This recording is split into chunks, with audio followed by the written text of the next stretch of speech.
It's October 15th and I'm getting my garden and the raised beds ready for winter. Now I've already done two of my beds, the 10-foot beds. This is where I had my tomatoes. And I'm going to show you the process I went through to get these ready. I'm going to use one of my 6-foot beds.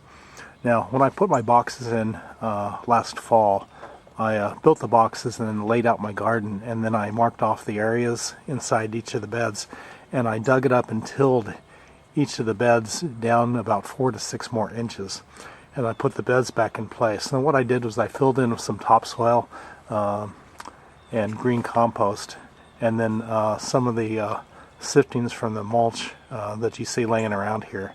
So I had a variety of material inside each of those beds. Now what they did was last fall they were all the way up to the top, like you see these two beds, and then they settled over the winter and this next season, this summer. They settled maybe 2 or 3 inches. So I'm going to fill those back up and get them topped off again for next year. So the first step, getting my beds ready, is to remove the top 2 or 3 inches out of the beds. I put them in that wheelbarrow, and what I ended up in the wheelbarrow was all that fine, loose, sifted material that I had gotten when I sifted that mulch. And what I'm left with in the beds is just that soil. And it's a combination of the soil. It's that Pennsylvania red clay, really crappy soil underneath, and then a mix of topsoil on top of that. So what I'm going to do is start adding to this bed and then finish it off with topsoil. Alright, so the second step was to put green mulch into the bed.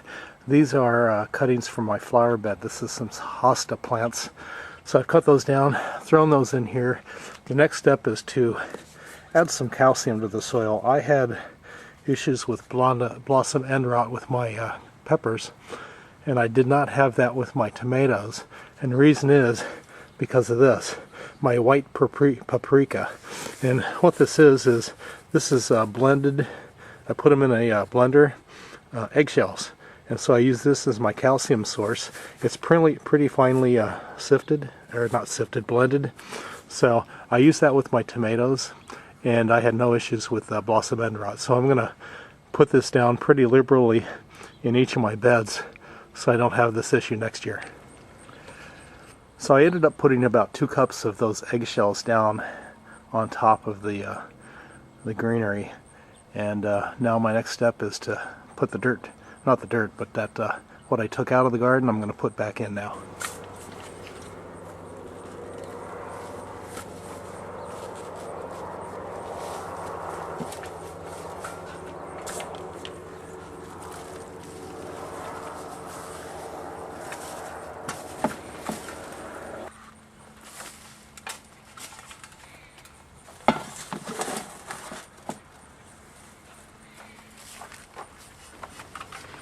Alright, the sifted stuff I got out of the mulch last year is back in the garden bed, and now the next step is to settle some of that stuff down into that green compost.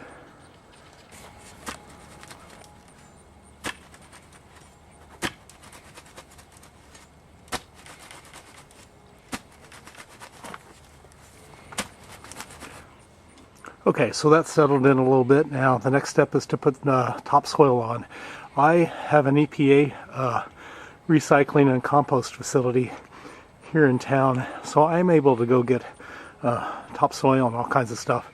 They have leaf compost, and what they do is they mix that in with the topsoil they have, and so it's 65% screened and sifted topsoil along with 35% leaf compost, and they let that cure for a year, and they make it available for us to come out and take and use in our homes and gardens and all that. So I'm going to put that over the top of this, smooth it out, and then this garden's ready to go.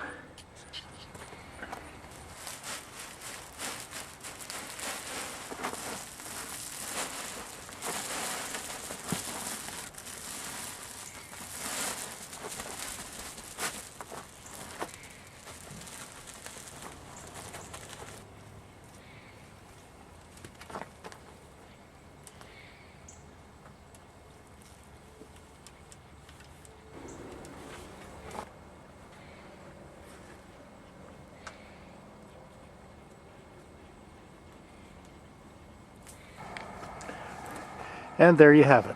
One bed ready for the winter and ready for next year. You'll notice a couple things. The soil is a little bit clumpy. There's some big dirt clods in there. Don't worry about that. I broke up the larger ones. And over the course of the winter, we'll have rain and stuff that'll beat those down a little bit and smooth out the soil.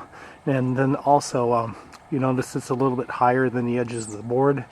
And that will settle over the winter as all those green stuff under there decomposes.